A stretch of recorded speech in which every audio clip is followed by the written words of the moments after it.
to the Point of Impact podcast with Rick McDaniel. We all are tempted, and there's nothing wrong with being tempted. The issue is not temptation. The issue is giving in to temptation. Ready to be inspired and motivated to live a high-impact life. Now, here's Rick. Welcome to the Point of Impact podcast. I'm Rick McDaniel. Great to have you joining us again today. I'm doing a little curveball on you. Last week I said I'd be doing an episode on stress and a new approach to it, looking at 7 different styles that people have in handling stress. Very fascinating stuff. And I will do that, I promise, next week. But one of the beauties about having a podcast that you don't interview people and you don't have a bunch of things lined up that you have to sort of follow is the freedom to talk about things that may come up because of events that take place or because something just speaks to me and I'm like, yeah, I'd like to talk about it. And that has happened for me in this sense of my motto for the year being do hard things. And that has caused me to have a slightly different, maybe perspective on Lent this year. And the more I thought about it, I thought, I'd like to do an episode. I think I'm going to write about this too. 10 ways to make Lent meaningful. And so I want to talk about that today. And I want to explain Lent for those of you that are not Christians or who are Christians, but you come from traditions that really don't recognize Lent, which, by the way, I happen to be from one of those. So the only reason I learned about it is because I went to a Jesuit Catholic university, and that's where I was introduced to it. But I'd like to talk with you about that today and explain why I think it is a really marvelous opportunity for a spiritual reset and 10 ways that you can actually do things that will make Lent meaningful. So it won't just be some sort of practice, I give up chocolate, I don't eat meat on Fridays or something, but it'll really be powerful. So we'll get into that in just a moment. But before we do, still in speaking in the same ideas, this is really a perfect time to be doing some type of devotional reading. And so I just want to remind you of several things. First of all, I have 2 devotional books, one called This is Living, one called Greater.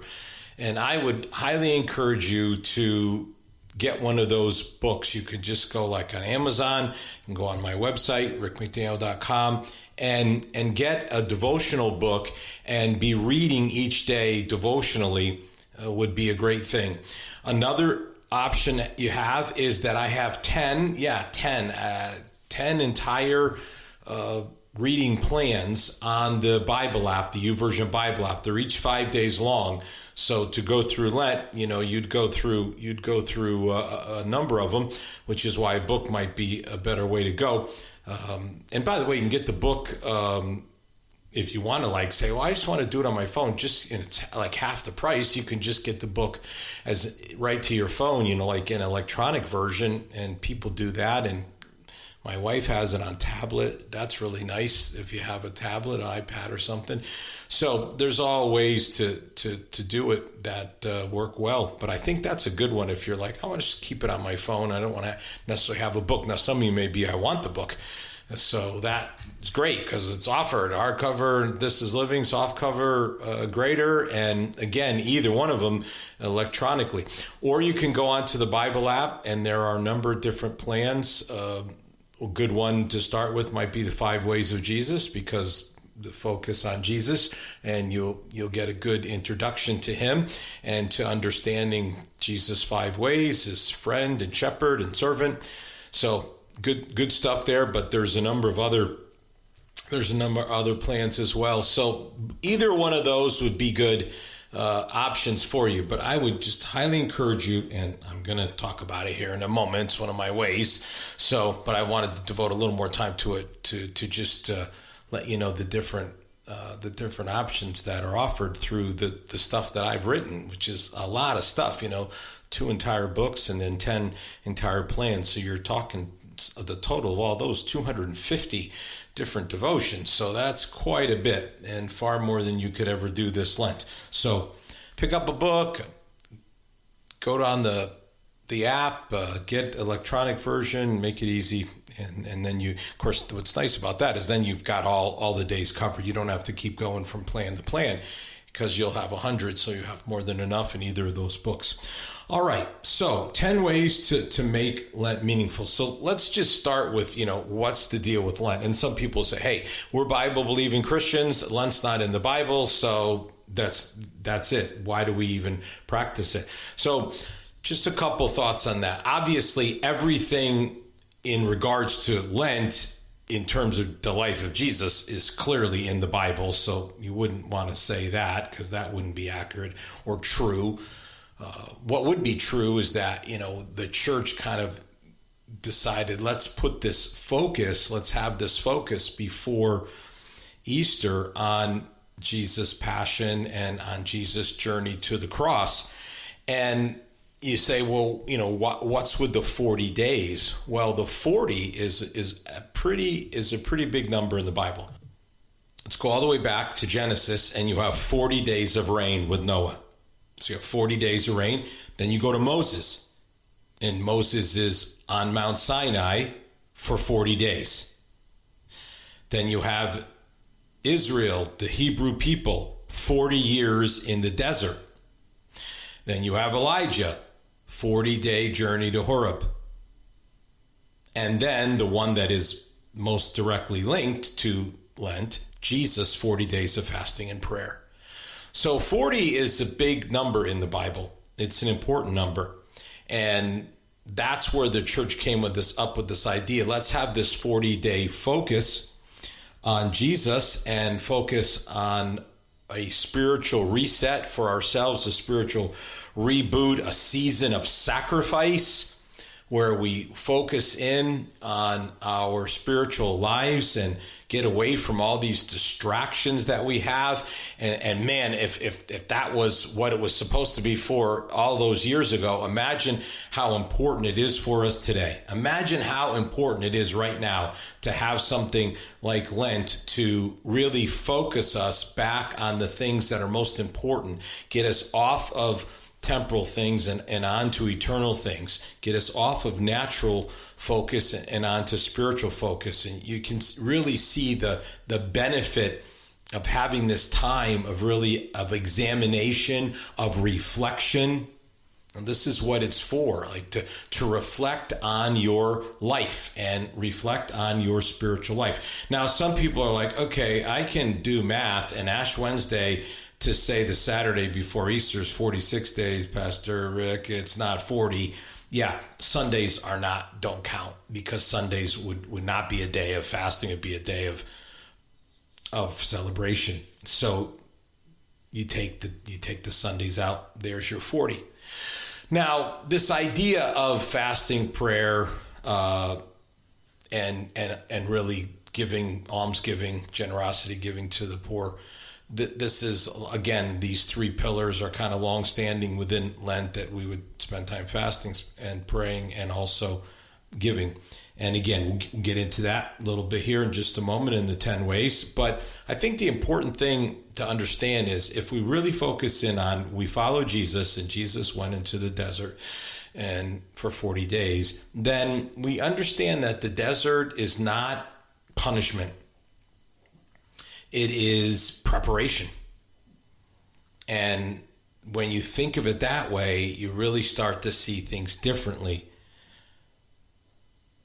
The Easter victory only comes after the desert discipline. And frankly, all of us who played ball can understand this pretty well. You go through the preparation, you go through the discipline to get to a place that you can play winning ball and have the victory. I mean, it makes perfect sense athletically, and the analogy spiritually is spot on. So what I want to encourage you to do is to enter the desert, to not waste 40 days. Now, we've already started, Ash Wednesday, was last Wednesday, so we're 9 days into this already. Should have done this last Friday, but better late than 1 week late. It's better to do it now and not. That's why I was like, well, maybe I'll do it after I do the stress one, since I said I would do stress. But then I'm like, no, we can't wait any longer. So let's not waste this time, because it's a valuable time. It's a valuable opportunity to really have this spiritual reset and have this time to really just kind of reflect spiritually and take advantage of a focused time that really causes us to look at our own lives. And so the question then is, well, then how do you do that? Like, how would I do this? If I'm going to do this thing, this Lent thing, this 40, what would I do? Well, that's what I'm here for. 10 ways to make Lent meaningful. How can we make Lent more meaningful? So let's just jump in. Number one is to focus on temptation and sin. That we all are tempted, and there's nothing wrong with being tempted. The issue is not temptation. The issue is giving in to temptation. The Bible clearly says in Corinthians that there's no temptation that anyone's ever had that God doesn't provide a way of escape. So there's nothing that tempts us that we can't overcome. We don't have to give in to temptation. And Lent is a great time to just really reflect, like, what am I doing? Where am I sinning? Where am I giving into temptations? And let me be real clear. A lot of times when we think about sin, we think this way: things I'm doing that I shouldn't be doing. And we leave out a whole nother giant area, which is things I should be doing that I'm failing to do. So it's both of those things. It's not just the things you're doing, it's the things you're not doing. And this is a time to say, I need to make changes in my life and stop giving in to temptation and stop doing things that God says are wrong and God knows are not good for me. God is not a cosmic killjoy. He is not trying to take away your fun. He is a loving Father, and He knows what's best for us. And if He tells us don't do that and do this, it's because doing that will hurt us, but if you do this, it will help us and bless us. And we've got to face this. Otherwise, you're just going to be held back. You're always going to be held back if you keep falling into temptation and sin. You know, the temptation, again, that's not where you mess up. It's when you fall from temptation into sin. All right, second way, fasting. I'm a huge proponent of fasting. I cannot lie. I am almost chuckling at all this stuff that's out there now that has nothing to do with spiritual fasting. You know, Dana White's the latest one. Gary Brucker got me on a 72-hour fast, and now I'm seeing all these people 72-hour fast, and all the ketosis and autophagy and all the good stuff that happens, and the tumors are eaten, and the mitochondria and the flushing out of the bad cells. And I mean, it's all great because it's all true, and God knew about it a long time ago. Everyone else is finally catching up. But fasting is not, the purpose of fasting is not some physical benefit. It's a spiritual benefit. It's just that you'd get a physical benefit as well. Now, the reason I chuckle is because I've been fasting longer than any of these people times a big number. And I've done way more than just these little 72-hour fast. I've done 7-day, 10-day, even 20-day fast. So I am a veteran of this, of many decades, not years, decades. And I can tell you that fasting is an incredible thing for you to do. There's nothing like an empty stomach to get your attention. And then again, the focus is on prayer. It's not fasting for fasting. It's fasting in prayer. It's taking times you would be eating and spending those times praying. It's also, by the way, taking the money that you would be spending on eating, and there is your money to give to the poor and those who are in need. So you see how it's a marvelous thing to do. But fasting is a fantastic spiritual practice. It will change your life if you can stop focusing so much on the physical and focus on the spiritual and just see what God can do as you say, God, you're more important to me than food. And that's pretty amazing because food's pretty important to all of us. Now, your body is going to react because your body says we have a deal, like you feed me, I let you live, and you're not holding up your end of the bargain. So it's not easy. And all these people that tell you, after this many days, again, I don't know anyone who has the experience that I have fasting.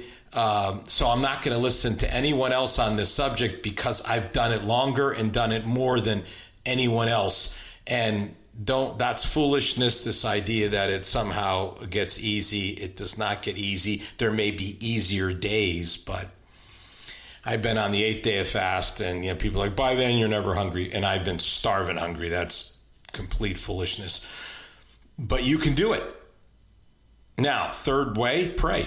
Be in constant prayer. Pray for your family. Pray for your friends. Pray for those who are suffering. Pray for those who need healing. Pray for the church. Pray for the world. Pray for leaders. Pray for wisdom. Pray for God's favor. Pray for God's blessings. Pray for others. Pray for yourself. Supplication and intercession for others, supplication for your own needs. Just pray. Pray every single day. Don't miss a day of praying. Even if you're not fasting, you can still be praying, and you just need to keep praying and praying and praying, because prayer is the answer. I mean, you will draw closer to God. And here's the thing about prayer. What you'll find is it's communication. It's not just one way. It's not just you talking the whole time. It's you being quiet. And then God will talk to you and you say, oh, that's crazy. God wouldn't. I'm not talking about God speaking audibly. I'm saying ideas will pop into your head. I could tell you stories that would take episodes and episodes. And you'll just, all of a sudden, you'll get an idea.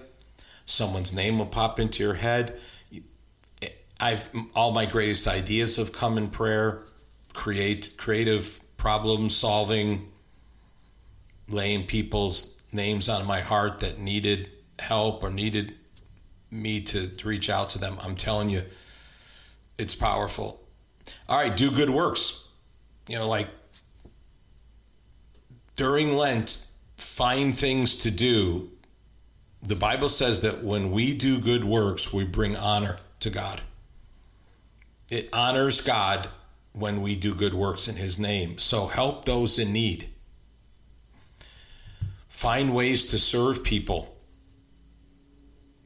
Find ways to perform as they say, random acts of kindness. Just like look for what can you do for someone else for no benefit of your own, no reward to you, but solely for the purpose of blessing them and helping them and sharing God's love with them.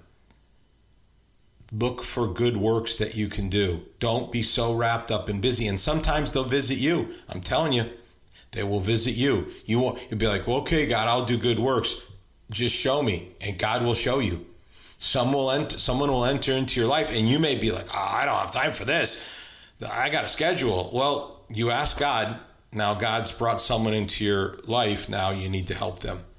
All right, the fifth way is almsgiving. So there's three kinds of giving that the Bible teaches. Tithes, that's your baseline giving. That means 10% of your income goes to the church to support all of the works that the church does. The church, does not support it, cannot be supported without tithes. It's impossible.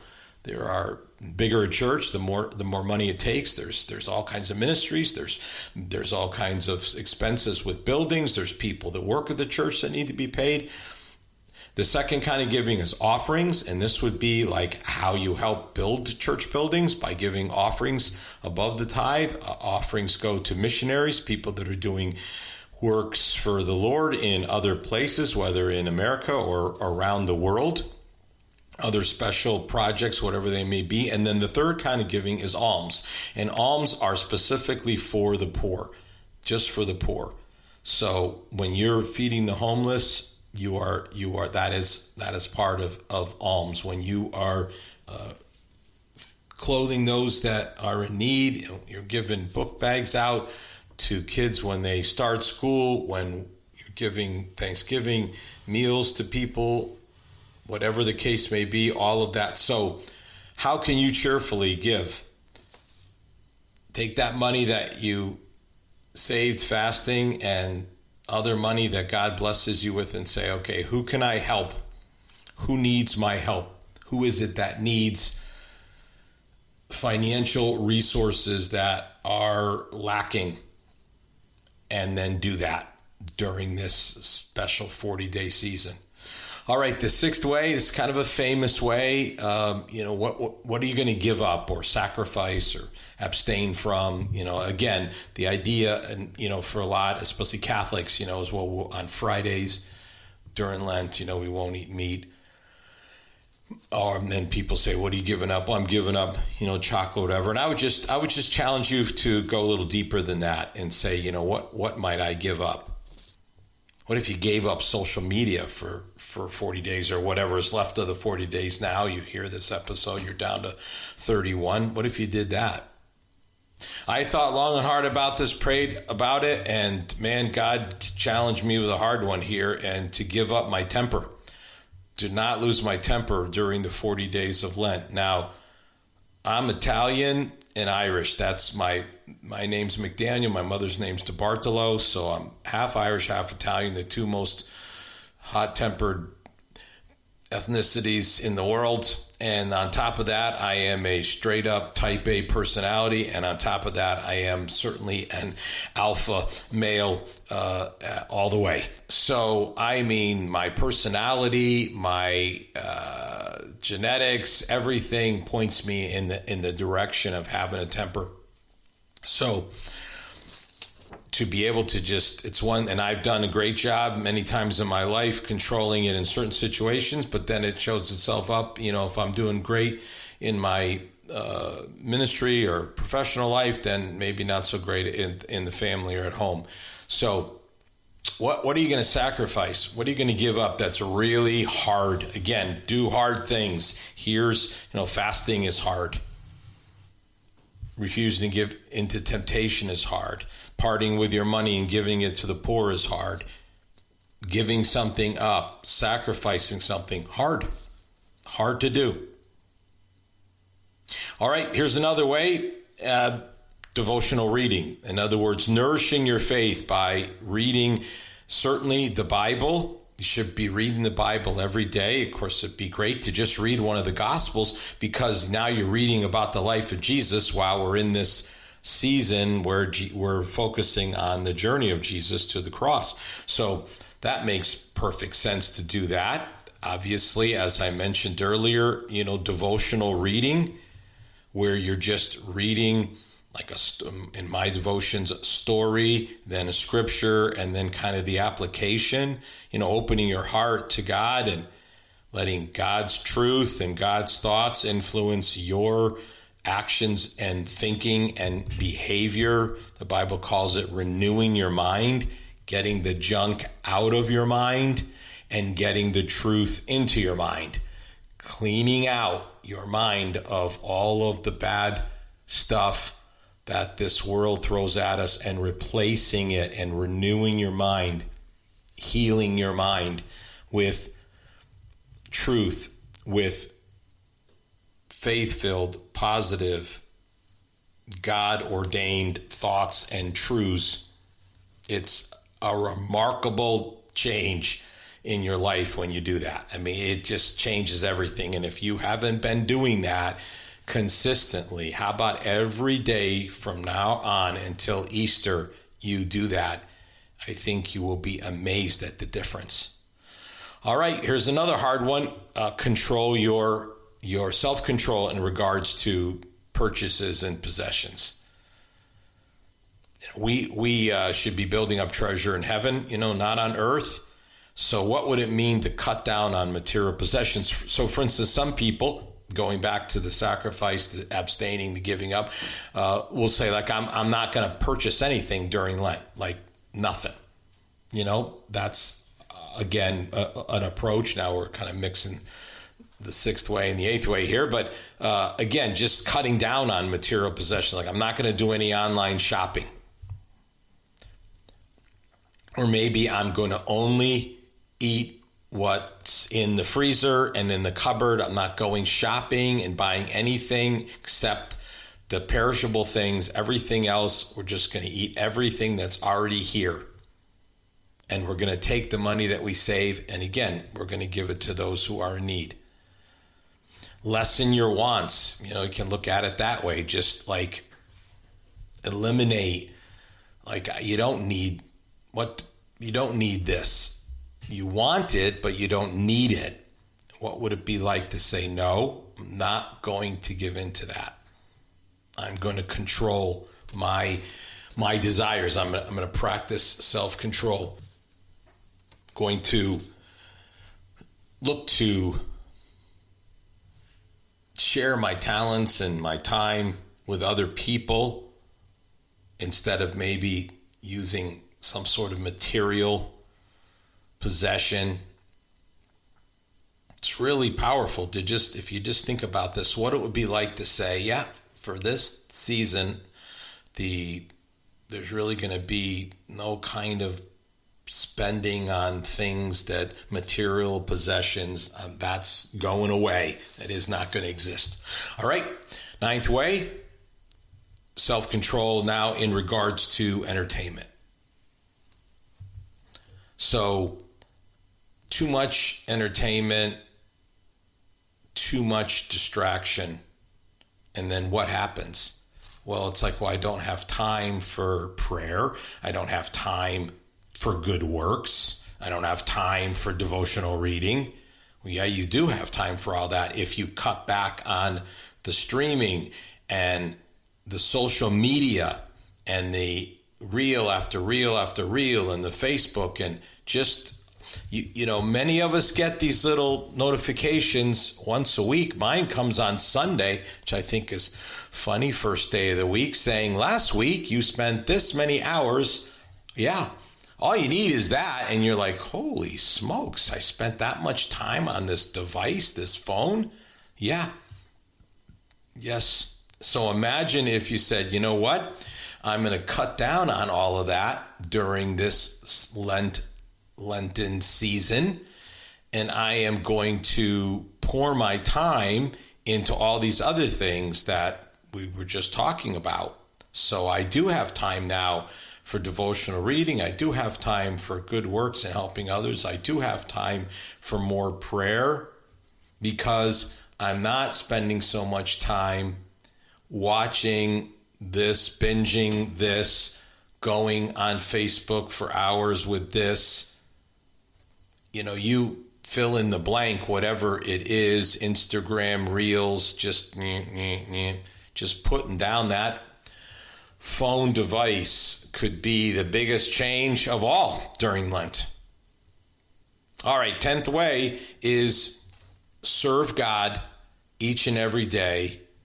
Be what the Bible calls a living sacrifice. So we're in this season of sacrifice. So what does it mean to be a living sacrifice?